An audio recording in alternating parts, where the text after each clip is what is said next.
State University, and I would like to welcome you to Nobody's Free Until Everybody's Free, Policing and Racism in America. I'm going to go ahead and kick things off, but first I would like to introduce our panelists. I have only one of their bios, so I will introduce them first, and I will let the other two introduce themselves. First, we have Mr. Jimmy L. Bell. Jimmy Bell is the founding chair of the Department of Criminal Justice, where he coordinates the hiring of professors, conducting research both nationally and globally. His teaching and research activities have primarily been in the field of criminal, juvenile, as well as social justice and security planning and analysis. Professor Bell is the founder of the National Coalition of Community Researchers, Incorporated, which primarily focuses on community-centered evaluation, research, and capacity building. He is also the founder of the Center of Student Juvenile Delinquency Prevention and Intervention at Jackson State University. One of the center's primary focus is to minimize police-juvenile contact, where police behavior toward juveniles has been most abrasive. The American Association of State Colleges and Universities has recognized the center as one of the 12 model programs in the country. Many of the center's initiatives are to provide technical assistance through cooperatory arrangements and brokering services to community stakeholders, public education, and criminal justice agencies. Professor Bell has served as a consultant to the National Black Police Association, as well as Black Law Enforcement in America, organizations that represent 70,000 officers transnationally. As a consultant, he designed model projects to transform public and private entities in the areas of planned change and effective service delivery systems. He is one of the pioneers in the community-oriented policing long before the concept surfaced in the literature by such name. Professor Bell developed both graduate and undergraduate degree programs at Jackson State University. He served as a consultant to multiple law enforcement and security firms. He served as an expert witness and case consultant in the civil actions involving police, jail, and security issues. Professor Bell is the co-author of major texts and enjoyed widespread variety by print media, including Newsweek, the Los Angeles Times, the Christian Science Monitor, Reader's Digest, USA Today, United States Congressional Records, and a host of local tabloids. The broadcast and electronic media, including NBC's The Today Show with Brian Noble, CBS Even News, ABC News, Fox News, National Public Radio, and all local television networks in the Jackson area. In efforts to maintain research advantages and remain current in the issues associated with jail and security and school security, premise liability, the intersection of public health and public safety, it is imperative that Professor Bell continue to be objective in his research, observation, training, teaching, and evaluation of organizations' culture, philosophy, policy, theory, practice, standards relating to institutional, systemic behavior. Community-centered crime prevention initiatives have also been a focal concern of Professor Bell. He has been invited to consult with criminal justice professionals globally in an effort to enhance citizens' participation involving community crime reduction strategies. His innovative transformative models have been shared with multiple stakeholders in the United Kingdom, South Africa, Canada, as well as major cities in the United States, including Boston, Massachusetts, as the most recent initiative. Can we give a hand for Mr. Professor?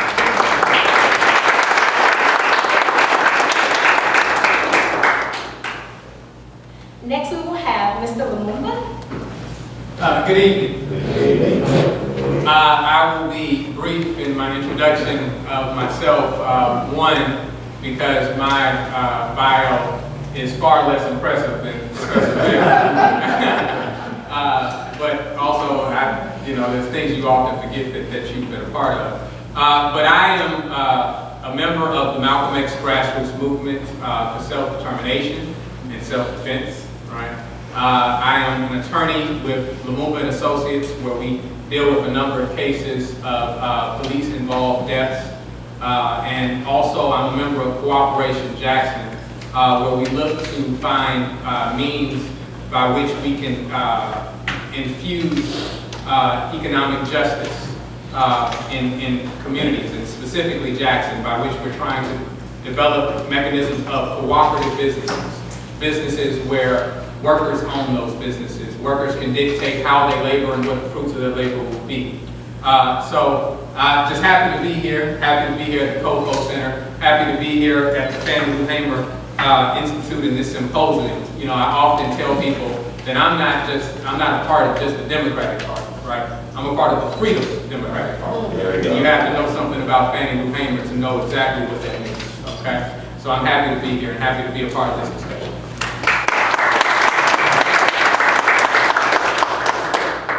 Next we will have Dr. Smith Davis. Just got all my names on. Good evening, everyone. Thanks for coming out tonight.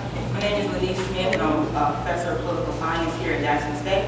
I do work on Black political behavior and attitudes. Currently, I'm working with Dr. Ricky Hill on a paper that examines the incidents in Ferguson, Missouri, and we are conducting analysis of the Ferguson events through the lens of the racial contract. And we're using the Justice Department report. If you have not read that report, you should read it like tomorrow. So my comments will in part come from my study of the Justice Department report and the events in Ferguson, and then also just from the political science.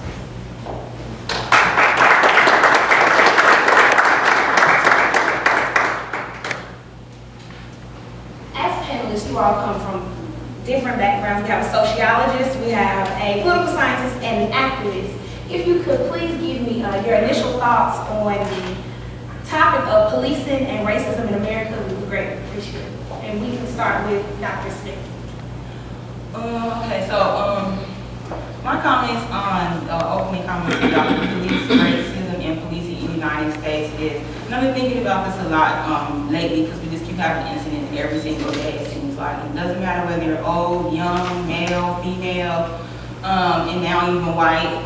Whether you have an encounter with the police that leaves you dead. It's a problem in America, and the problem is not just racism, and I think as African Americans we do focus on racism because we face it consistently being in America, but the issue is much larger than racism, and in fact the issue is about white supremacy and white global domination of people of color globally. And so I think that we should elevate the conversation to look at it from that perspective, and so then when things happen you can call it out for what it is. And so as long as we focus on individual officers' conduct rather than the overarching institutional and systematic and structural issues, we're never going to get to the bottom of this issue. We're just going to focus on individuals, and individuals are symptoms, but not the cause of the problem. Exactly.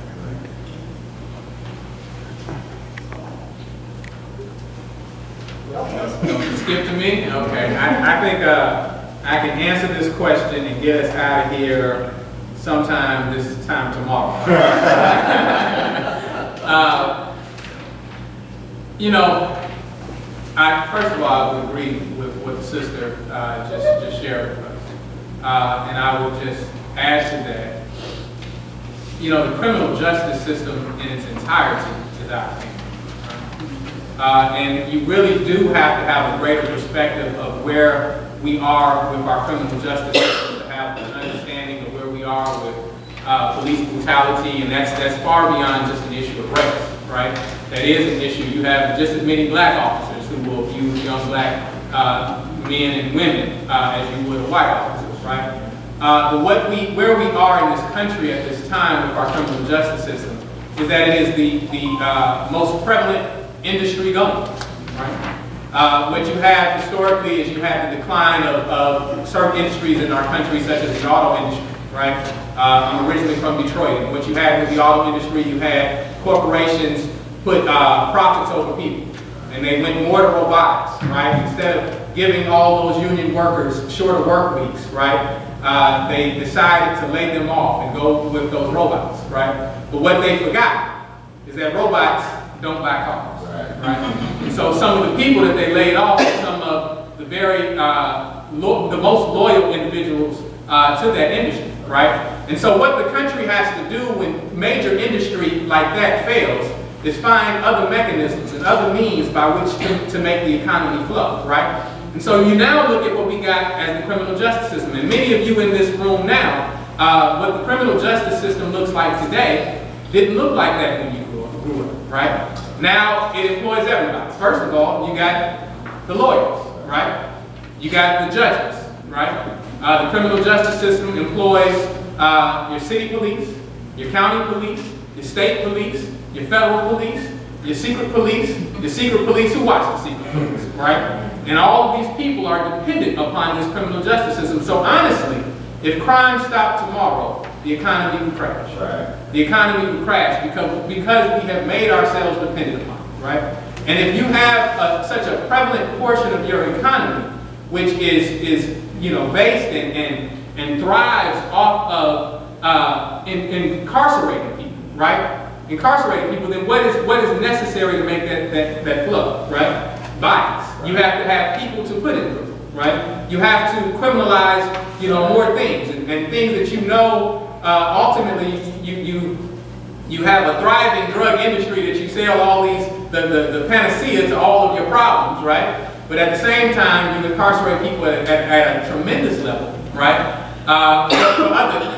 For drugs that you determine are ones that they should go to prison for, right? And so all of this gets out of hand. It gets out of hand in terms of how we look at crime and how we look at punishment. It gets out of hand in terms of how the relationships between those who are meant to police and civilians or people in the community, how those relationships function.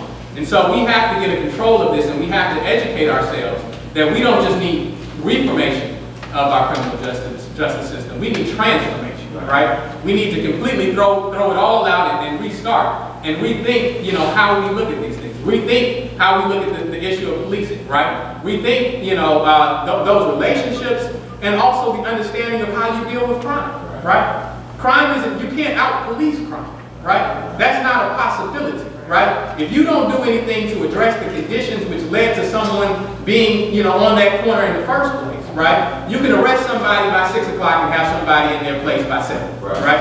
And so we have to, a little earlier than that, right? And so we have to have a greater understanding of what we're asking of those people, right?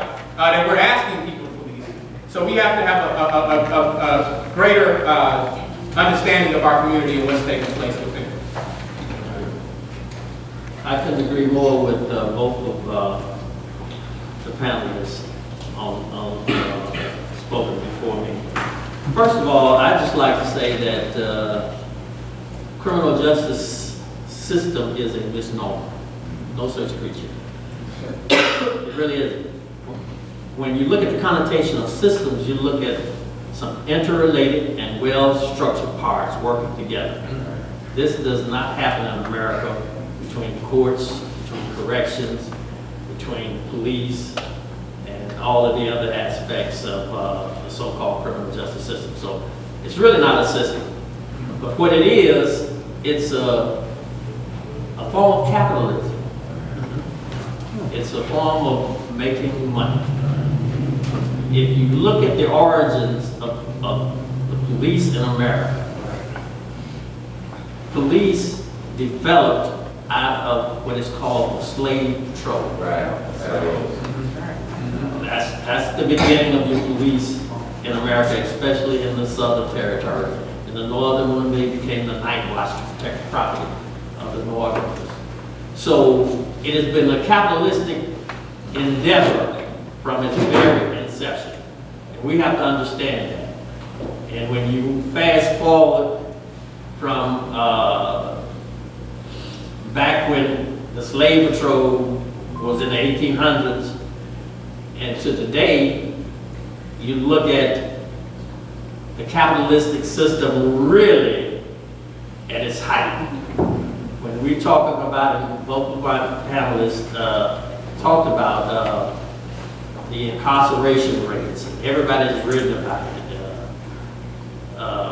Prison privatization, all of that's capitalism. I can give you a quick note on how this privatization started. And that started under Ronald Reagan in the 70s when he was running planning on running for president. And Who was his donors to help him run for president, to help him win it? General Motors. All of the major corporations. And all of these major corporations today have a hand in prison privatization, where they privatize the prisons. And so you need bodies, as my panelist friends have said, you need bodies to put in that prison.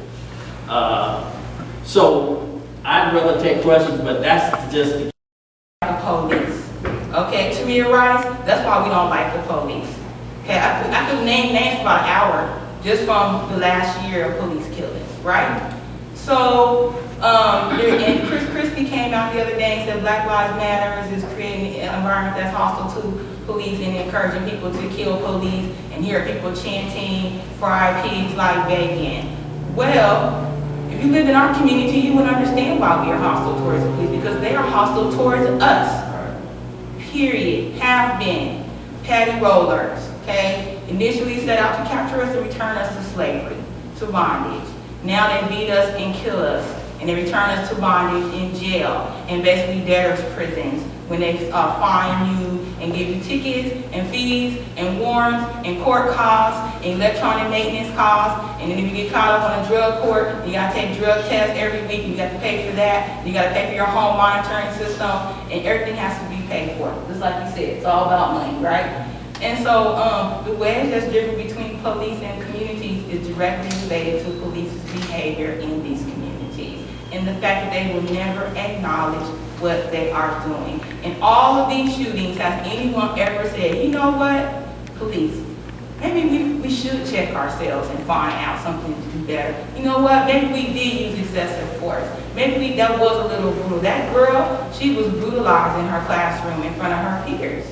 And it's videotaped now, the whole world has seen her be brutalized. She has a cast on her arm, she has rug burns on her forehead, she has back and neck injuries, and the school said, she is okay, she's got a little bit of rug burn on her, because our kids are not real. Okay, some people, our kids are not real. First of all, they're not kids, they're black youth. Okay, y'all know what black youth are? Youth ain't teenagers, and there's a distinction to be made, because teenagers make mistakes. Teenagers get second and third chances. People expect teenagers to be disrespectful.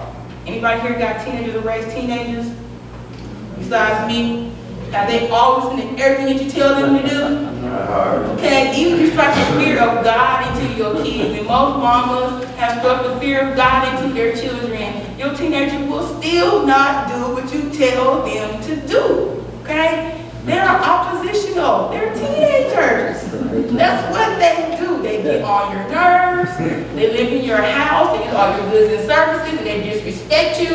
You want to knock their head off almost every day. You can't stand them until they reach about maybe 17. And you maybe start liking them again. So why do we expect them to be compliant all the time? Why is there this expectation that our kids, because it's usually black kids, must comply with any order that is given to them?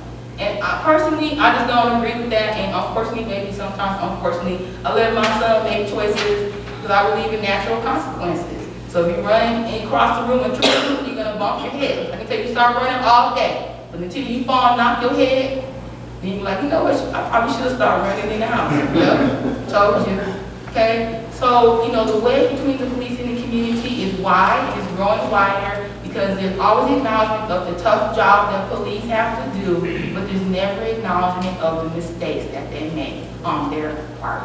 And until they start acknowledging the mistakes that they make, and there's not going to be any coming together. And the chasm is going to grow wider, I think, in my opinion. And I think that law-abiding citizens, of which I'm one, are becoming more and more frustrated and more disgusted and more bitter about what we are seeing happen to our young people, our boys, our girls. I mean, even people who are injured looking for help were shot and killed by police. Okay, the young man who crashed his car into a ditch, got out and knocked on doors because he was injured, and a little white lady, because she had never seen him before, and God forbid he's black in my white neighborhood, I must dial 911 immediately. And when the police encountered him, they didn't ask him, are you hurt? They immediately started shouting at him, get down on the ground. For what? I'm injured. I need medical attention. He's dead today because he crashed his car. So, Police do a hard job? Yes, they do. Police beat people. What do you hear from the media? Crickets. Nothing. There's never any discussion of what citizens face. And just add just one last thing, which really burns me up. This what really burns me about this too. It's not just the lives that are taken. It's the fact that we're paying for this. Okay? We pay police salaries. We pay their health insurance. When they get in trouble for excessive force or brutality, we pay their legal fees. Did y'all know that? And when they lose in court, we pay the judgment. So when Tamir Rice's family got $6 million in Baltimore, the taxpayers of Baltimore paid that, not police officers. Not the, what's their little union called? Fraternal Order of Police. The dog and pony show who comes out and defends them no matter what they do. They can stab a baby and they're like, oh, we haven't heard the whole story yet. The baby was crying too loud. That's why he stabbed him. You know, they defend them no matter what they do. They never say, well, let's just hold off and we'll reserve our judgment until we hear the whole case. They defend them off the top and they defend them the whole time regardless of what they do. They should be the ones paying the judgment. They should be the ones paying the legal fees, not taxpayers. We're paying them to kill us.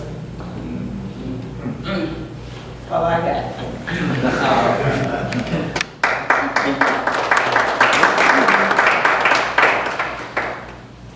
The police is a fraternal organization. And what emerges out of that fraternal organization is a concept, I think, who's calling this concept? I think it was Jerome Scobie. But he called it a working personality, the working personality. And what develops out of that working personality is an occupational culture. And they think alike, regardless of the race. They think alike, they bond together. Now, you saw more of that in the past than we do now. I've worked with black organizations who if you hear some of these brothers and sisters speak, you would think they were police officers at all. Because they have internalized what their roles are as policemen, and especially in their own communities. They don't act that way. But there is an occupational culture, and that occupational culture dictates, and what you saw in Springfield was the occupational culture at work. First of all, this child was found guilty by the police officer as being contempt of cop. You didn't obey me. So if you didn't obey me, you got to pay. You got to pay with your blood or whatever. I mean, that's the working personality, the occupational culture that is driven through most police organizations throughout America, and especially the world. Some of the other countries that I've lectured about the same issue. So yeah, you're right on that. You know, what I like to do to illustrate my perspective on this particular question is this is a question, you know, as I've had opportunity to speak with young people concerning what we're talking about today. I give them two hypothetical circumstances, right? And I ask them to raise their hand for which one they feel they identify closest to, right? Now, this audience is it's a mix in here. Some of us may not deal with some of the issues that we used to at certain ages, and maybe you still do. But I'll provide them these hypotheticals anyway, and see which one you feel that you identify with. You're riding in a car with a friend, right? And while you're riding down the street, you see an officer traveling closely behind you, right? And what is your response? Is your response, hey man, we real safe, they back there, back, you know, just in case something goes down, you know, that we're good, right? Or do you identify with, man, you okay, you ain't got nothing on, the seatbelt on, you're all right, you're good, man, ain't no trouble, why is it calling? Which one, you know, I have identified with the second one, right? I've identified with the second one. So to answer that question, the first thing, to answer the question of whether we feel what that does to the relationship between the community and the police is we have to first be honest about how long, we've had this war. I don't even want to say a rift. It's this war between the community and the police, right? It goes back as far as the brothers said that, where police, the inception of the concept of police first got its rise. So much so, the distrust between the black community, let me tell you what happens as an attorney, right? If any of you have been called on jury duty, you've gone through the jury panel, I'm going to tell you the secrets of what we're talking about and what's going on, right? Whoever the defense attorney is, and regardless of whether his client is black or white, right? The defense attorney is trying to get as many black members on that jury as possible, right? Because their understanding is that the black community, people within the black community, have far more distrust for the system, right? So that's what they're trying to, regardless of who the defendant is, right? And so we have to be real. We have to understand the circumstances of Tamir Rice, circumstance of the young sister who was thrown down by an officer the other day, circumstances of Mike Brown, right? They're not rare in that they happen, right? The rarity of these circumstances are that they were captured in the news, right? That's the rarity, right? Because I can tell you, I've heard people, well, we live in Jackson, Mississippi. Why are we talking about this, right? We got an all-black police force. First of all, we just told you that it's not an issue of race, right? That's first and foremost. But second of all, I can tell you that I get calls in my office, right? Where people tell me that these officers pulled them over here, right? And we got to deal with that. They pull them over here because they didn't pull over long enough that they beat them half to death, so much so that they go to the hospital, right? The officers didn't even as much write them a ticket, right? Let alone charge them with some crime, right? And then visit them in the hospital the next day and say, "We're good, right? I didn't write you a ticket. You're good, right? That's my peace offering, that I didn't do that to you, right?" And so we have to understand that these are happening all the time, right?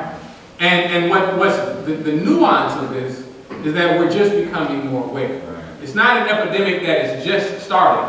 It's one that we hadn't been recognizing for far too long, right? For far too long. And we have to put in systems and mechanisms in place in which we get a hold of it, right? In which we really need to be eliminating the amount of police we have, right? This whole theory that in order to control crime, you need more police is flawed, right? First of all, we live in a country that has more police than any other country in the world, right? But yet we got more people in jail than any other country in the world, right? We have more convictions. We charge more people with more crimes, right? In other countries, the crime rate is substantially lower than what we find in the United States, right? And we've had decades upon decades upon decades of this system, right? We have to acknowledge that this is a failed model, right? It doesn't work. It doesn't work, and the proof is up there. Well, it works for somebody. It doesn't work for us, right? And that's the problem. Anytime we get into these discussions, right? We feed into that whole mentality where we tell each other, well, you gotta have police, right? Black folks just need to stop crime, and we get into respectability politics. Well, you ain't talking about black on black crime, right? Well, first of all, let me say this. We have to be concerned about anything that is destructive and damaging to our community, right? And so we need to get control of crime just as we need to get control of police. However, the concept of black on black crime is a myth. It is a myth, and that may be a surprise to me, right? Because there's only about a 3 to 4% difference between black on black crime and white on white crime. Because what you find is people tend to victimize people they're closest to. You live next door to me, you're easier to victimize, right? Wow. So I'm not about to drive all the way, 20 miles down the road, or on the other side. So that is where you find crime is right by your doorstep, right? Right at home, right? And so we can't be distracted by these issues. that we ultimately, can't have this conversation and not take it beyond just the academic, right? Because the academic is fine. We need to educate one another, right? But we have to put, something in motion, that we demand. We have to understand, and that would be my criticism on some of our movements, right? We're good on articulating that we have a problem, but we're not really speaking to what we want to do, right? Just, Black Lives Matter. Okay, that's good. What we gonna do about it? How are we gonna show them that it matters, right? What we gonna put in place to show that it matters, right? How are we gonna show ourselves that we believe that Black Lives Matter, right? And so we have to be honest with ourselves. To get back to answer your question, we have to be honest with ourselves with how long there's been a war between them. And it's not just an accident that this concept of black on black crime emerged. The real, I guess, correct way to say it is intra-racial crime, as Antoine has enumerated. But the black on black crime is promoted by the media. And then that gets into our neighborhoods and our mind, and we hate each other. And we are always doing harm to one another. Thus the concept black on black crime. You never hear him say white on white crime. You never hear him say Chinese on Chinese crime. Why black on black crime? You have to be careful. There's a conspiracy here in this capitalistic system. Okay, my final question speaks to a couple of points that you all have made. With police brutality gaining more attention from the media, which then in turn brings attention to society, do you believe that this counters the mindset that some Americans have about white supremacy not existing in our society and that our society is a post-racial one? Some? Okay. With police brutality gaining more attention from the media and society, do you believe that the attention is brought to these events of police brutality? Does this counter the mindset that some Americans have about white supremacy no longer existing and our society being a post-racial society? No. The end, no. I'd like to jump on that one. Okay, go ahead. I was kind of licking my chops at that one.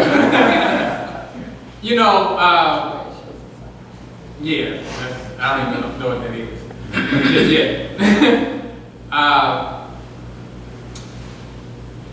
I was having a conversation with a good friend of my family, kind of an uncle of mine was a good friend of my father's, and we were having a conversation about all of the people that I was exposed to as a child and some of the great organizers that we've had in our time. And you see many of them on the wall, right? And so we've had some great organizers as a people, right? Some really powerful activists, right? But the reality is that in the midst of that discussion, it dawned on me who was the greatest organizer of all time. Oppression. Yep. Because oppression organizes the people like no other, right? Oppression can remind you that, when you got into this whole concept of a post-racial society because you have a colored fellow in the White House, right? That you can still be gunned down in the streets, right? You can still be choked to death in front of 3 witnesses in Stonewall, Mississippi, right? Any number of you can be found dead in a jail, to questionable circumstances at any time, right? And you really begin to understand how this whole thing shakes out, right? Because the reality is having a black president, if that's what you think has led us into a post-racial society, right? Is a lot like having a black overseer on a plantation. See, on the plantation, sometimes you have a white overseer and sometimes you have a black overseer. And if you had a black overseer, he may not beat you quite as bad. Right? He may beat you worse, right? Depending on who he is, right? But the reality is, whether your overseer was black or white, your problem was never with the overseer. Your problem was with the plantation itself, right? And so we have to understand that our problems span a lot further than where we give it credit for, right? We're so busy being caught up with the symptoms of the problem, we never really address the true issues, right? We never really addressed that all of that, you know, in the words of Martin. I'm so used to talking about Malcolm, right? Martin saw this thing in his final days, and we don't have this honest discussion with our children when we talk about Martin, right? Martin had a conversation with Harry Belafonte, which Harry spoke to, where Harry said, listen. Martin said to Harry, he said, listen, you know, we're going to win this integration struggle.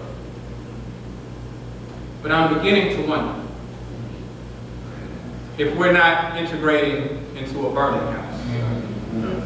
And what he began to see is how the system was abusing labor, abusing working people, abusing all of these things. And he said, we can't come together on a social level if we first can't come together on an economic level, if we can't share goods, resources, and power, right? Because all of these things are oppressive. And he started to really see it. He said, I'm beginning to fear that my dream has become a nightmare, right? He saw what we were integrating to, and he saw down the road how our understanding can be, you know, it's one thing to be oppressed and know you're oppressed, right? It's a whole other thing to still suffer that same level of oppression and be confused about the very fact that you're oppressed, right? And so he had a long range view of that and see those things, right? And so we have to get control of a system, right, which promotes officers to look at us as animals, right? A system where the media promotes us like that, right? The first thing you're going to see with a young black male who is gunned down by police, right, is some picture that puts him in a dehumanizing light, right?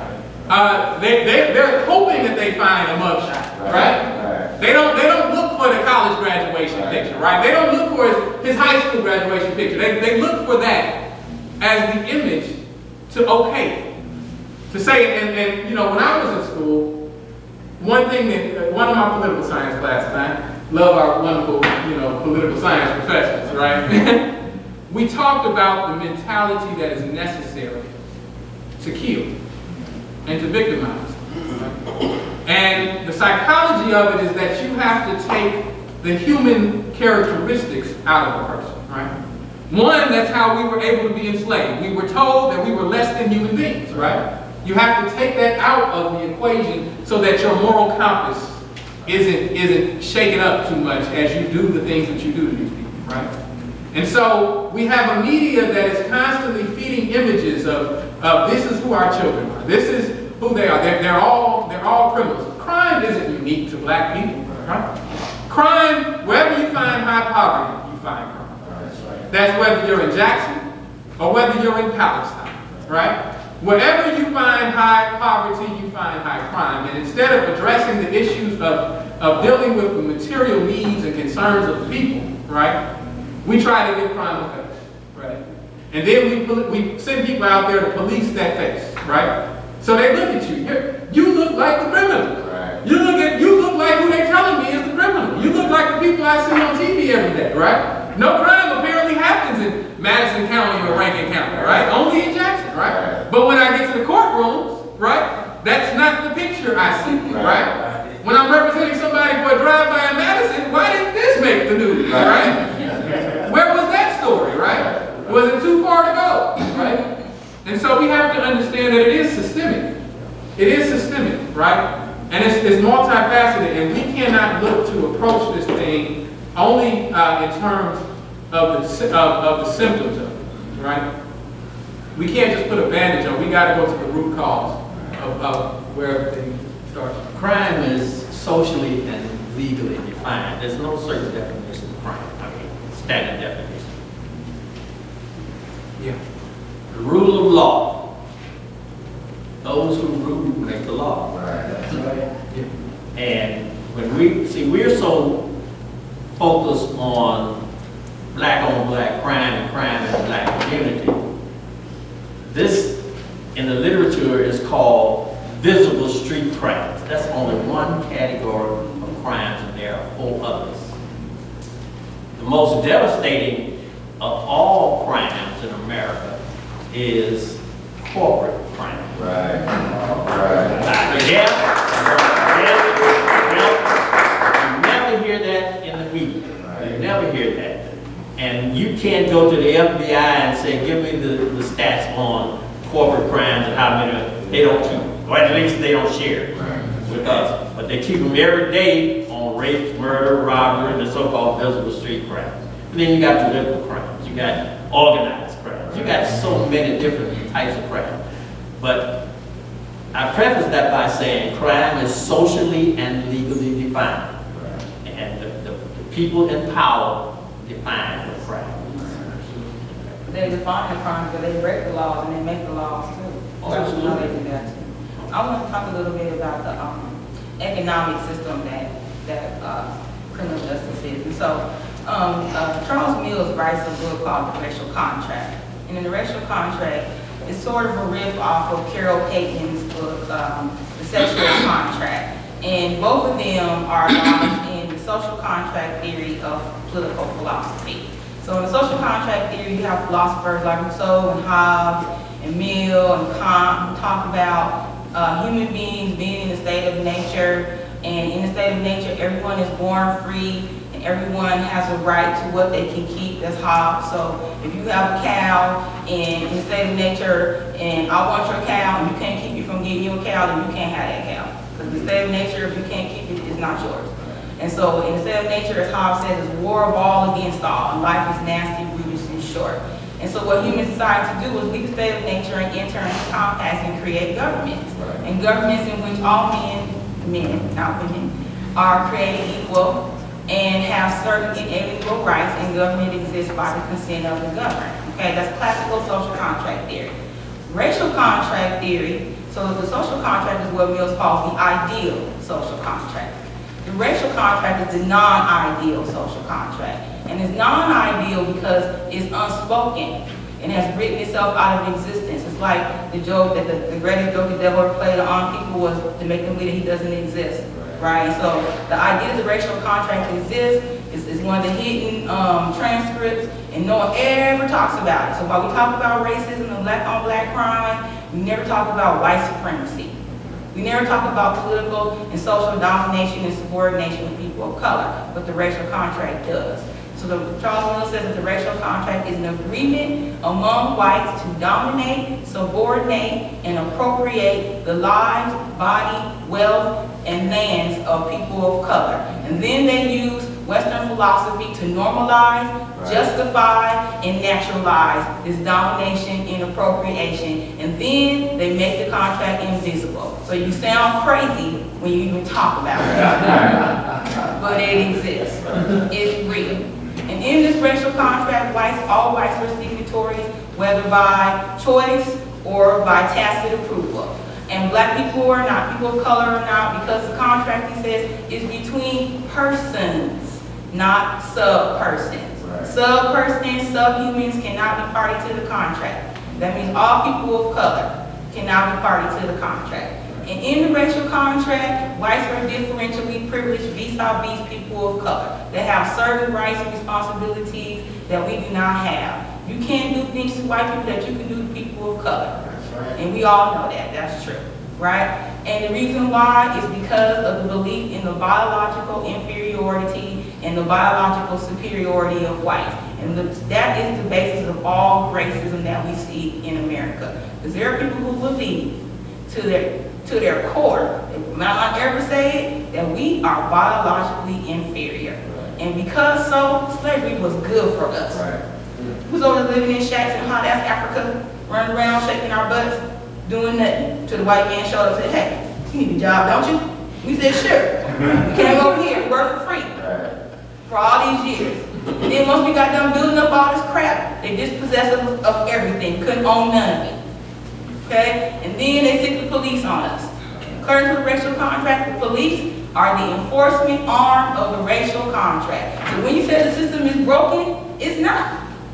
It works just fine as far as the racial contract is concerned. When you dominate and subordinate people of color, the justice system works perfect for that, does it not? Long prison sentences for stealing a $500 phone, 30 years for selling a crack rock, 30 years. I couldn't even heard that on TV. 20 years for stealing a $500 phone, because that's grand theft larceny. $500 is grand theft larceny in the state of Mississippi. In my hometown, it's $5,000 That's grand larceny, right? $500 is nothing, that's groceries. Right. Still groceries and you're going to jail for 20 years. Okay, so the racial contract is real. And it's about global white domination. And so as long as we keep looking at individual officers and individual cases of police brutality, we're going to be stuck looking at individual officers and individual cases of police brutality. But if we call it what it is, white supremacy, global domination of white people over people of colors, what can they say to that?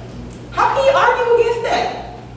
Well, what you mean by supremacy? What do you think I mean by supremacy? Well, right, you have a discussion about that, okay? So the problem is not individuals, the problem is the whole structural system in which America was founded. And you should read the book because he goes in historical context, talk about lands being taken away. Stuff is where things are whitewashed, and they will say stuff like, well, we want the land, but nobody was there. Christopher Columbus. How can you discover a continent where millions of people already live? Yeah. Okay, you were lost, okay? So, but there are people there, oh, but now they're gone because you killed them all. Right. And so, and then you took the land, okay? So if they were there, they're not there now, and so now we have a right to take this land. It's our manifest destiny. It's what is owed to us. It is our due because we are superior people. And we know this, we are the civilized. And everyone else is not. And black people, the state of nature, according to them, we never left it. We're still living in a state of nature. And we're running around with this wildness inhabited in our body, which is why they would have to control us. Because we're wild. We're jungle. Okay? And so we need to be controlled. We need social control, we need legal control, we need political control. We threaten the white polity by our wildness and our subhumanness. It threatens their civilization. And that's why I said by nature, the teenage girls oppositional, but so are black people. And maybe black women, or maybe it's just me. I'm a little oppositional, just because. I don't take these on faces because people tell me that's what it is. I don't check it out for myself. But the idea, so this subhuman status is what creates the black crime implicit bias, which is the idea that all blacks are inherently criminal and our proclivity to be criminal. So thus we're treated like thugs and criminals, and that is our just due because that's how you treat people who are wild and savage and uncivilized. Okay? So no matter, politics and respectability is not going to save us. We can walk around and eat white people, eat Franklin Fraser all day long. We can eat what they eat and wear what they wear and work where they work and sleep where they sleep and drive the cars they drive. And some of them are going to never see us as fully human. Look at our president. And half of him is white. They can't even like the white part of him. You know, I'm just saying. Half of him is white. Okay? It's true. It is. His mother is white. Okay? He's been dehumanized, he's been made fun, he's been pictured as a monkey, there's been jokes told about him, his wife, right, their children, because people, despite the fact that he has the highest office in the world and was quite qualified to take it, he still is not seen as human by a lot of people. And that is why police officers treat us like we're not human, because that is how they are socialized, and that's how they are trained to see and not see black people. We're both highly visible and invisible at the same time. And that's a hard place to be, because how can you be highly visible and invisible at the same time? Right. Try that one on. That's a rough place to be. And so, you know, my suggestion is, I have some suggestions. Are we going to get the suggestions now? All right. I don't like how you have a problem about having some kind of suggestions. This is a big session, so I don't want to do that. So I have a couple suggestions about what we can do. So one, I think, and I challenged my students in class last week, and they were going to upset with me. But I said, maybe the Black Lives Matter movement should change its name to Black Lives Don't Matter. And they were like, what? You can't. I said, no, hear me out. People are saying the movement is racist, and it's anti-cop, and it's anti-white. I want to preface by saying, how come when you're pro-black, that always means you got to be anti-white? Okay, my husband calls it proglophobia, fear of pro-black people. It's his own word. Okay, so I said, if we say Black lives don't matter, people who don't like the movement, then you got to challenge them to tell us how they do matter. Okay, you point out instances in where Black lives matter. Give me some examples. Because that's going to be pretty hard to prove in America that our lives matter, right? On the basketball court. Right. Well, I'm entertaining him, you know, but is that really our lives? Or is that their lives? I get that. I'm just- Is that what you're saying? Yeah. So, you know, Yeah. and then I say, so my suggestions for police is one, I think there should be a national database that includes all police officers who've ever been charged with police brutality and excessive force or have been sued, and there should be a nationwide database available to all police agencies. So when they hire, they can go and pull up the officer's record and see if he should even be on their force. Because the guy who shot Tamir Rice should not have been a police officer. His prior job said he was not cut out for the job. His prior supervisor said that, put it in his file, that's why he left, and then Cleveland said, we'll hire him. And there he was, and now Tamir Rice is dead today. He should have never been on the force after he left that job. So there's a nationwide database that all law enforcement agencies can take a look at, and they can see that officers have problems, and you don't want to hire that officer. Secondly, I think that officers like doctors should carry malpractice insurance. So when you get accused of beating up somebody, you shouldn't be paying your legal fees in the judgment. You should be paying that yourself. And once, like doctors, once your insurance gets taxed, what happens? You can't get insured again. So that means you effectively are not being law enforcement anymore. Thank you, goodbye. Okay, so I think that should happen too. I also think as far as what we should do and what we should demand, the Black Lives Matter movement should, and all people, we need a Million Lives Matter movement. When we go to both of the conventions, of Democratic and Republican, and we demand that they include our issue on their political platform, and whoever the candidate is going to be nominated is going to be on his agenda for when he or she is president. Otherwise, you will not get nary a vote. And let me say this, Democratic candidates at any level of government cannot win without the minority vote. Dog catcher the president.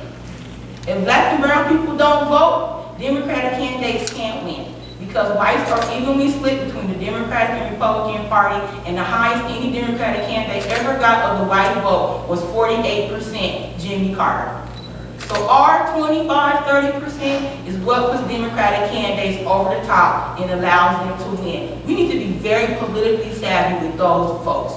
We need to start demanding things for our votes. We need to stop giving it up without getting nothing in return. Because that's what we're doing, over and over and over and over. And we take promises, and baby, you know I love you. Baby, I'm gonna be good to you. Baby, I'm gonna give you what you need. When I get there, I'm gonna hook you up, girl. It's gonna be all good. When they get in office, what? You was dating? I don't know you.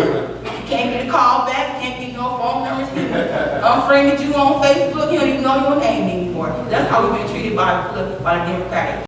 We should pressure them by going to Republican convention and telling them, okay, we'll give you our votes. What you got for us? Right. What you got that we need? We gotta be politically savvy, and we can't just keep walking around protesting and marching and yelling and screaming and setting shit on fire, because it's not accomplishing anything. If you do want to set something on fire, burn down the police station. Okay, let's start there. Don't burn your own neighborhood down, that's stupid. Okay, you gonna go store wrong, can't get no milk, you done burnt down the corner store last night. Like, I forgot I burned that down. I need milk today, right? So start there, don't start in your own neighborhood. But we have to be savvy, and we have to make our demands known. As long as we keep just complaining and talking to each other, American society is not gonna take us seriously. As long as we just keep doing the same thing that we've always done. I got a sign in my office that says, if you always do what you've always done, then you'll always get what you've always got. Always. So we don't keep protesting the civil rights movement. This is our new civil rights movement. This is the new movement. And we have to do something about it. Our young people are dying. They're being killed in the streets. And it's not just us. Okay? It's not just the cops. It's George Zimmerman's. It's that guy who shot the kids over the loud music. It's the guy who tried to keep the girl through the door. You know what I'm saying? It's not just police officers. All whites are signatories to the contract, and therefore are endowed with the right to enforce the racial contract. Because they're white. Period. That gives them the right. Mr. Lumumba had a comment. Well, there's a number of things after that I could add. First of all, I'd like to say that I understand the clarification that the system works as it was intended to work, and I agree. In fact, I believe that America honestly has not gone wrong. America has never been right. It's never been right. That's true. And so, ultimately, you know, as we get into these discussions of how we resolve this issue, and the larger understanding that this is a symptom of greater problems. And one, we have to get control of our own communities, right? If they teach a black child that you are savage, that you are less than, right, then it is incumbent upon us to get control of our school system, right? It is incumbent upon us to get control of every mechanism that we can in order to educate our children. And the reality is, we don't owe our children just black history. We owe them honest history, right? Christopher Columbus didn't discover America. America wasn't lost, Columbus was, right? And beyond that, if they truly understand true history, if they read the book, they came before Columbus, right? They would find that it was well known that Africans were the best sailors, right? In fact, it was an African who was the sailor on Columbus's ship, right? And while Columbus was still over in Spain and Europe, thinking that the world was flat, right? What they found when you got to America were great totem poles of African and indigenous native faces on them, right? That they had been sailing to and from for years, right? Our children need to know that they were some of the first brain surgeons, right? They say that they give Socrates credit for the foundation of intellectual pursuits is to know thyself, right? When it was actually Imhotep, a black man who said, right? And so if to really understand and educate yourself, the first thing that you have to understand is self, right? Then we have to start giving our children a sense of self. If they don't know who they are and what people who look like them did in the past and where they came from, then how do we expect them to go in the future, right? To go forward and produce that same thing, right? And it's not to teach our children that they're better than anyone else, right? But our children need to understand that they're just as good as anyone else, right? And they don't understand. They don't understand that. But ultimately, the issue of how we correct these things, right? We have to understand that this isn't, we don't want another civil rights movement. You know why? Because Malcolm told you that you never had a civil rights problem. He said you got a human rights problem, right? You got a human rights problem where you're not self-determined. You don't dictate what happens in your community or any other community, right? During the campaign, I had an opportunity to go door to door and talk to different people, and you know, I have a tendency to talk about some bigger things, you know, such as people on this panel talk about human rights and social and economic justice. And you know, it's funny because when you say that to the everyday person who's struggling in this city, right? They say, yeah, that's nice, young brother, but how you gonna fix that pothole in the road? And so, but that's important. What we ultimately have to broaden the discussion from, right, is we have to bridge pothole to pothole and community to community. So people right here in Jackson, Mississippi understand why there's a community in Chicago that looks just like theirs with the same potholes, right? And what are the similarities? That neither one of them control your community. Neither one of you make the decisions of when a pothole will get fixed, right? Neither one of you control the food access that you'll have in your community. Neither one of you control the curriculum that educates your children. Neither one of you control, it's not that you're not getting paid enough, it's that you don't control the jobs that pay you in the first place, right? All of these things have impact, right? And until you get control, until you have control of your own life, right? You're always eating out of the hands of the person who makes the rules, right? The law functions exactly as it's supposed to. See, civil rights is those things that you can gain through civil means, right? That's the limitations of a civil right, right? And so we look at the law as a mechanism by which we can gain justice, right? When the reality is the law is intended to maintain order. It's intended to keep what is in place, right? So that it doesn't exit outside of that box, right? And until we develop a system by which works for us and functions for us, then we'll always find ourselves back in the same place. Just take many roads to get to the same location. Mr. Bill, do you have any final comments?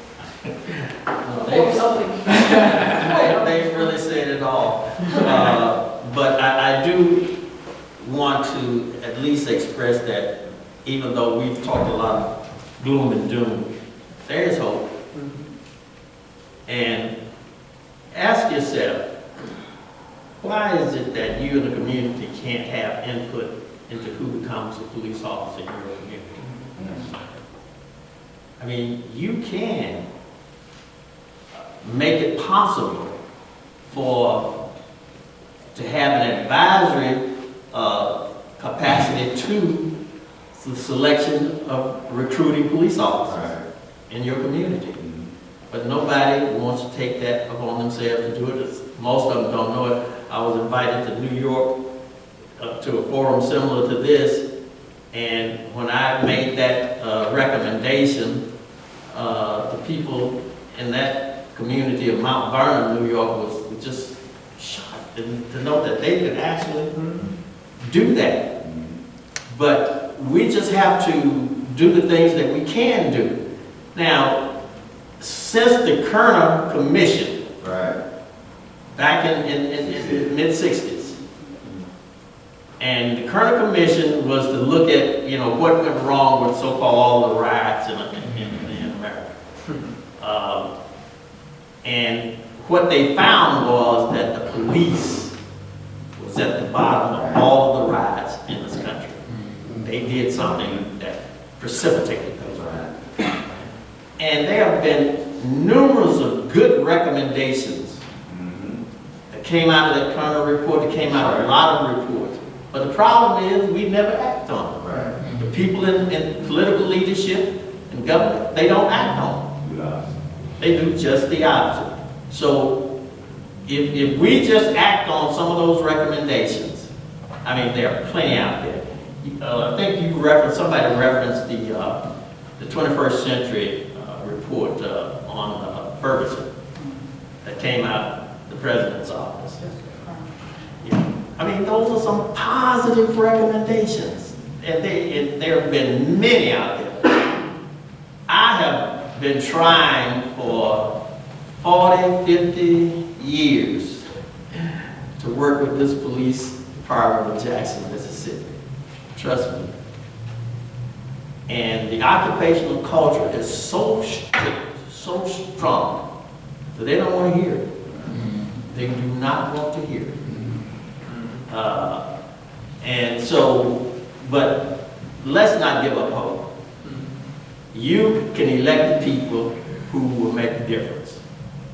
That's my word of closing to you. You can make the difference. You, the citizens. And now we would like to open the floor to questions. Oh, yes, of course.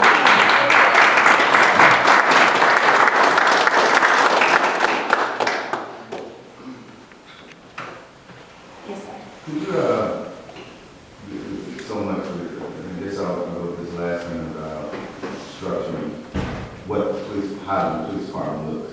Can you guys talk a little bit about what neighborhood associations and various local communities can do, specifically about talking about what kind of funding we want for training and what type of standards we want for who gets hired as a police officer, as far as the community setting the standard and the points for the type of people we want to be our police officers, and how realistic that is that neighborhood associations and those type of organizations can do. Well, before you answer, I think that's what I would and third on social media thing, that him was high police. Well, I believe that we should have citizen review boards, right? And not limit the capacity of what that review board. Some places have it, but haven't gone far enough in terms of what those review boards should do, right? We can make that an instrument of what we wanted to do and what we wanted to achieve, which I would suggest that should be a review board that is a part of the process of hiring, a part of the process of training, right? A part of the process of when an officer has acted in violation of the rights of the community, that they have to answer to that citizen review board, right? Part of the problem, see, we talk about these instances of police brutality, right? Part of the issue is not just that these acts take place, right?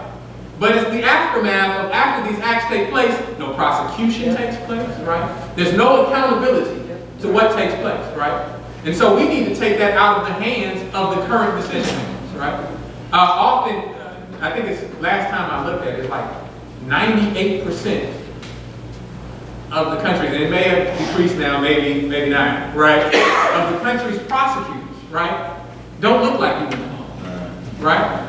And so, to understand the system and how it functions, you have to understand who makes the determination of who will be prosecuted and who won't. Even if you have a grand jury, right? What a grand jury process is like, it's much like my wife and I get into an argument, right? And my wife isn't here. She don't get to tell you her side of the story, and I get to tell you, well, she was completely wrong. First of all, came home, so it's a one-sided thing, right?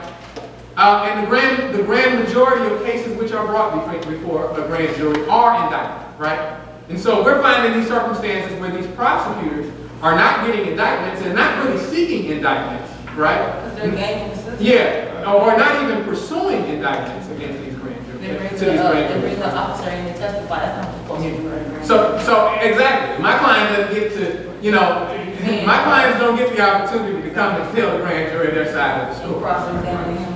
And so we have to understand that we need a system in place where we not only are on the front end in terms of the training and the selection, right? But we need to be on on both sides of the spectrum, right? So that we're also a part of that decision-making process of who will be indicted, right?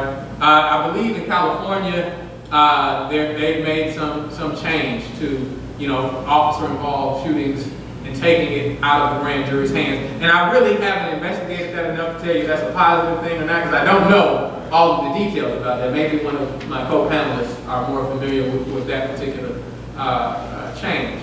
But we have to look for a mechanism by which we have greater control over the punishment of those offenses too.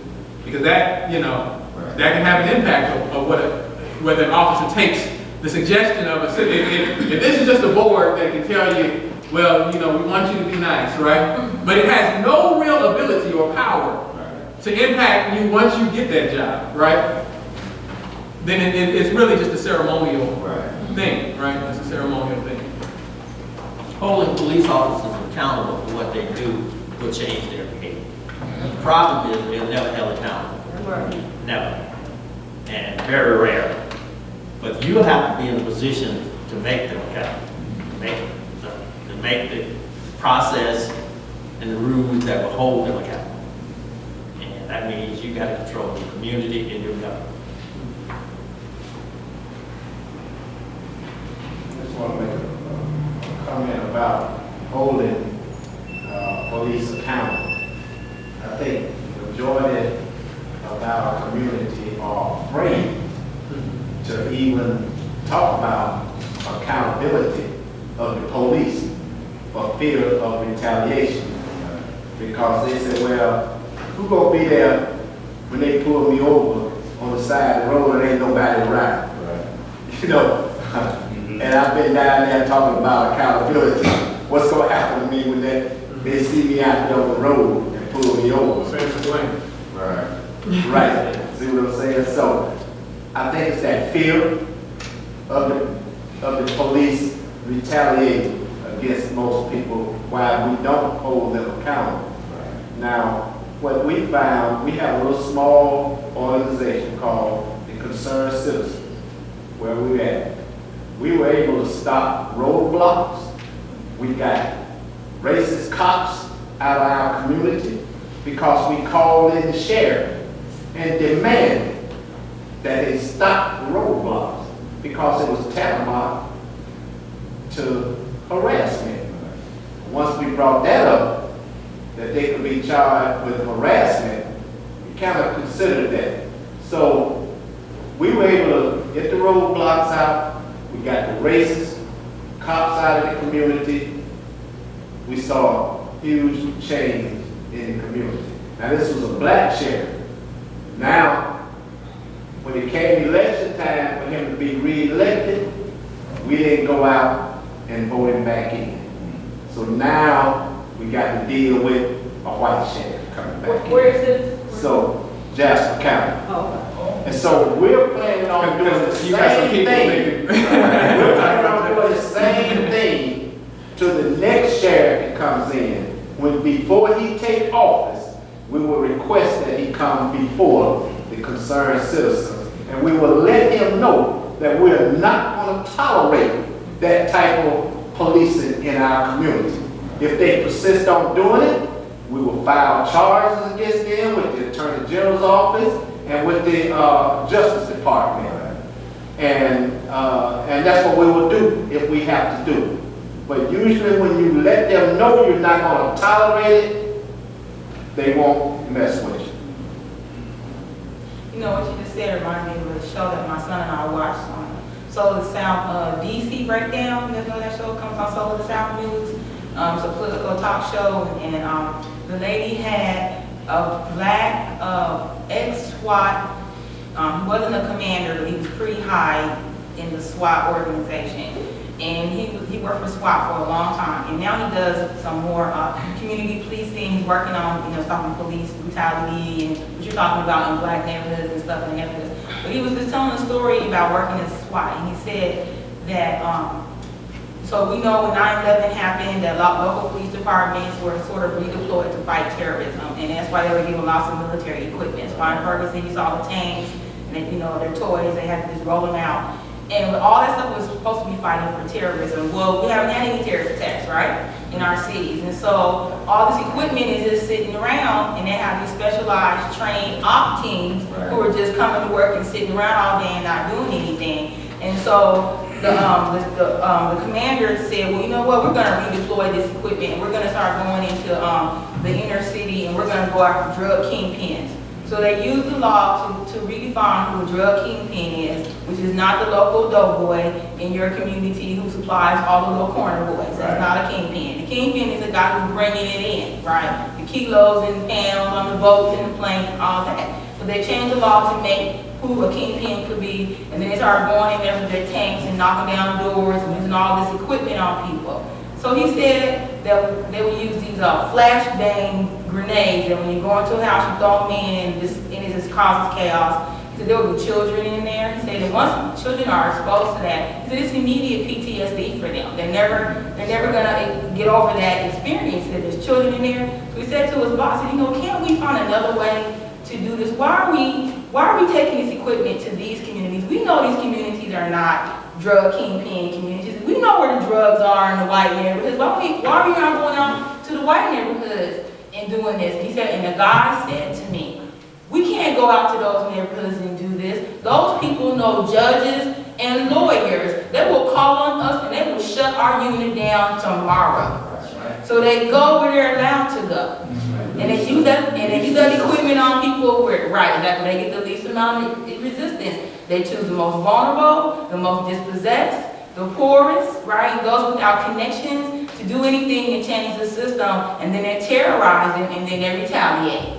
They also do that too, and so that's real. That's what they do, and so it's not unintentional. It's not an accident that our communities are somewhat occupied by police on a daily basis.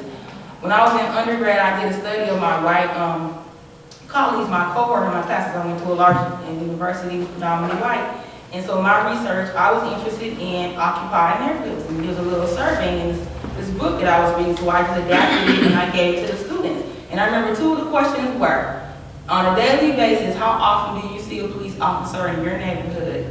And on a daily basis, can you count on making it to your house without being pulled over by a police officer? And it just blew my mind how many of them could say, I never see the police, and I can go home every day without being pulled over by a police. And I was just astounded, because I can 1, 2, 3, even my little cousins who was 5 years old could identify an undercover, unmarked police car. You go Popo right there, and that's told them one day.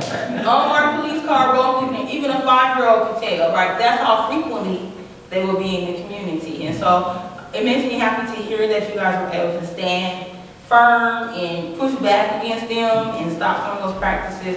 You need to share that information with lots of other people. Well, most of us that was doing that, we're retired Right. people, so they can't fire us from our Right, jobs exactly. or whatever. So we don't worry about retaliation. Right. So But we still find ways to harass you though. Yeah, let me say this about the whole terrorism and the allocation of all these, Military equipment. military weaponry. You want to go historically? They had a tank right here in Jackson, Mississippi when they went on the RNA, right? So if they had it in Jackson, Mississippi then, right?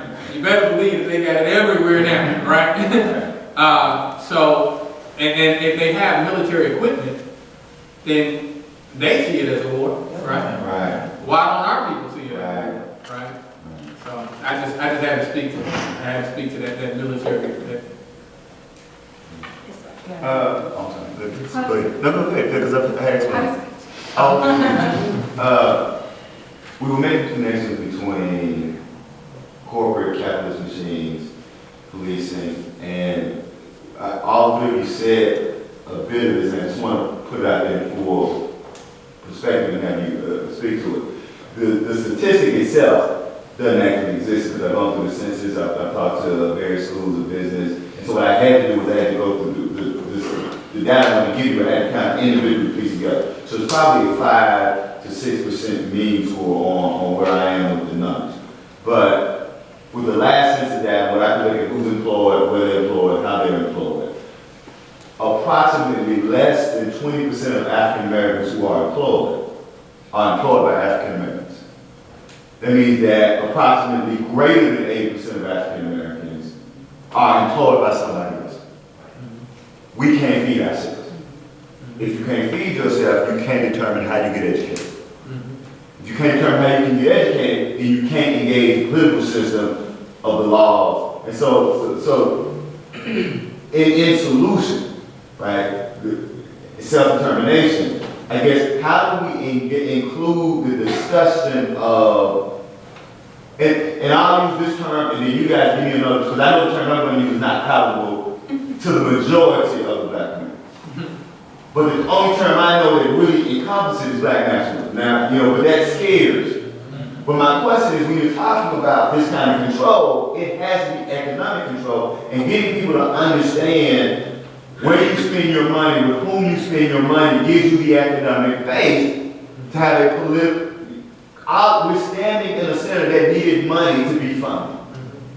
So the question is, how do we also have a conversation about economic empowerment and how economic empowerment in black nationalism directly leads to our ability to deal with police misconduct?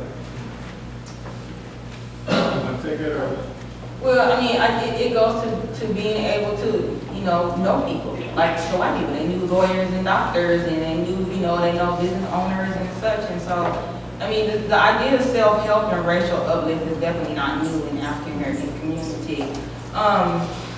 And so I think in this day, I'm honestly trying to mobilize people, and I'm going to say this word, Americans, because black people, despite the fact we are Americans, we are American in a lot of ways. Americans are lazy. Americans are comfortable, right? People don't want to jeopardize what they got. Bird in the hand is better than two in the bush, right? So why would I risk what I got right now to go fight off your funky cause and I'm gonna lose everything, right? So people kind of have that attitude. But I think if you say that, if you own a business, like my sister says, and she's right, education in America doesn't teach you to be a producer or owner of business, it teaches you to be a worker and to work for someone else. And as long as you're a worker, as Mark says, you're a wage slave, right? And then you're beholden to someone else. So yes, we should own businesses, and yes, we should employ each other, and yes, we should grow our business and grow our community, and then give back to our community and reinvest in those businesses and support one another. And how do you do that?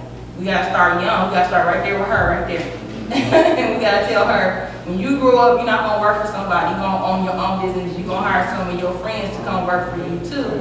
Even if you got a side job where you work for somebody to support you until you get your business going, right? So, and I mean, there's a lot of fear in not having a steady paycheck. Also, you know, and then you take care of a lot of other people who are dependent on you. You don't want to risk that either, your own kind of stability. So, I mean, lots of people own businesses, and lots of women own businesses, and women-owned businesses do very well. In fact, when women do own businesses, so maybe we should start focusing on who can own businesses and encouraging them to hire those people, and then tell them to teach other people how to open a business.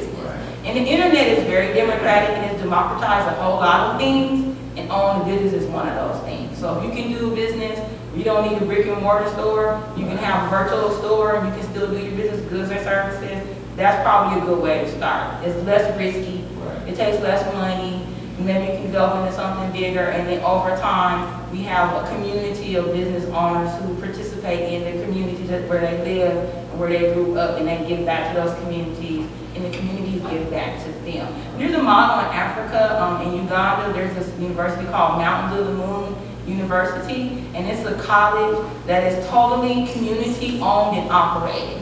The president of the community volunteers because the community pays his salary and supports the whole university. It's very small, but it's independent, it's not regulated by the government. They have their curriculum, they have their teachers, and it's totally community support. That's a great model for education, right? If they can do that in Africa, we should be able to do that here. Right. Yeah, you don't need to reinvent the wheel. The black nationalism thing, you know, has been around for years and years. And forget about whether people, you know, shy away from it. I mean, you have to go. I mean, the Panthers were an excellent model. Right. An excellent model. And I think that if you look at the history and culture of African Americans in this country, you have to look at the church. Now, some way you're going to have to, if you really want to have a widespread impact, you're going to have to bring in that organization, those organizations. And I think once it gets a foundation, you know, we can move in there. But yeah, that's an excellent idea and concept, but I don't know. I think you had it going with your social media, and you need to get, you just cut it loose all together. The magazine or Yeah. The magazine. No, yeah, the magazine. After 8 years, it was funny because it started as a magazine just to publish writers in Mississippi. Mm-hmm. And by the 8th year, we were publishing writers. We published writers from 8 African countries. Basically, we published writers from 6 different continents. Mm-hmm. And, you know, long story short, we got bigger than our capital would allow us. But here's the crazy thing about this, and this academics will know. The day we decided it was going to be our last issue, episode host showed up and said we want to archive it. And I was like, oh, now y'all show up, right? We needed you. So it was, but yeah, looking at that model, and what was really interesting was the number of black poets and fiction writers and scholars we were getting who had a resume to be published anywhere in the country, which said to me that there were very few places for black writers, particularly black poets and black fiction writers, who could write about themselves, who didn't have to worry about what color their protagonists were, didn't have to worry about what their politics were, and whether or not their poems were going to be judged not on whether it was well crafted, but on whether or not it offended white editors. And so that was the saddest thing for me to see go, was that now there's really the two black journals for black writers in this country, both run by white colleges, and one who has a white editor who says that if you write political, you're not an artist. So that's the person that's at the head of one of the two major black, so again, even not black journals, that's for us. Not, yeah, regulated and not really for. Not biased. Right, not biased, exactly. Yeah. But you're right on the model. Well, first of all, brother, I didn't know you were going to come in here using dirty words, you know. And you know, we get caught up in, well, we're afraid of being called black nationalists, and we're afraid of, they call my father revolutionary. We're afraid of that. Well, revolution means change, right? So we need to be as revolutionary as the circumstances dictate we should be. Martin Luther King was a revolutionary. Fannie Marcus Garvey, Medgar Evers, all of those were revolutionaries. Jesus Christ was a revolutionary, right? And so we need to be prepared to be as revolutionary as those circumstances dictate we should be. Now, in terms of how we gain control, first of all, this is an original discussion as we talk about how oppressed people, and black people in particular, gain control of their communities, right? In fact, we sit here looking at Fannie Lou Hamer, right? And if you really understand her history, you know what she was about, right? And so we look at this new thing, right? First of all, as Professor Bell spoke to, right? We're not just here to be all about the gloom and doom, right? We have to understand that in a place like Jackson, Mississippi, right? Jackson is really pregnant with opportunity. Right? If we understood how to harness them, right? And so that's why we've started to look at this thing called these cooperative businesses, right? Because we have to have a far-reaching view of how we gain control of our community and how we benefit our community, right? We don't just need businesses to come to our community, right? We need businesses who come to our community and invest back in the community, right? Sam's was doing quite well in Jackson. Right? Sam's made a lot of money with y'all going over there, buying things, right? But Sam's decided that they didn't care about giving anything back to Jackson, right? And so as we see the great exodus of all these businesses that leave, right, which we don't own, nor do we operate, right, nor do we make the decisions of when they go and come, right? We have to decide that we own our own businesses, right? And we need to support black businesses, but we even have to have a far-reaching view than that, right? And this is what I mean by that. A black business is like any other business, right? And their intent is to profit, right? And so they profit as much in any market that they're in until they want to gain greater profits, right? So there's the potential for a black business, just like any other business, to leave the community that gave birth to it in the first place to get more profit, right? And so you have to look at businesses whose very inception, right? Whose very inception and purpose, right, is to benefit the community that gave birth to it, right? And so you look at a cooperative business, which, by the way, because of the work of Fannie Lou Hamer, you can incorporate a cooperative business in the state of Mississippi. They saw that coming, right? They saw that problem, surfacing. And so but you can incorporate it like any other business in Delaware or wherever you have to go, right? But you look at these businesses where the community which you want it to benefit gives birth to. The people who you want to give jobs work it, right? The people who work it decide what the profits will be. They decide how that revenue will be split. They'll decide, so it isn't a get rich quick scheme, right? It's a scheme that works to build and generate wealth for that community, right? And we have to look at our understanding of what a cooperative is, right? A cooperative is more than just, even though it's nice, it's more than just a grocery store, right? It's more than just a market where you pass produce, right? Cooperative business can be far-reaching. It can be a construction company, right? And if we have the leadership in place that understands this, right? Then as we look at and we survey the issues that we see with our infrastructure, right? Then we elevate the discussion not just to needing to fix those potholes, but who gets the contract to fix those potholes? Who do we put the money in whose hands to fix those potholes, right? So that ultimately, you don't have an issue with fixing potholes, right? Because the people who you paid to fix it live in the community, right? The money that is earned, so Jackson doesn't have a problem with producing wealth. Jackson has a problem with maintaining wealth. All of the money that is earned between 9 and 5 in the city of Jackson is out by 6. Right? And so we have to look at how we keep that here, right? So that you benefit the people here, that you have taxpayers who, in order to have taxpayers, you have to have people who get money to pay taxes on, right? And so we have to look at those models and look at, you know, how far reaching that can be, right? Whether it's that construction company, whether it's, you know, a laundry, cleaners, right? Whether it's, you know, they got compost, you know, system. I mean, it could just about be any business that you can think of, right? And so we have to have a far-reaching view of it.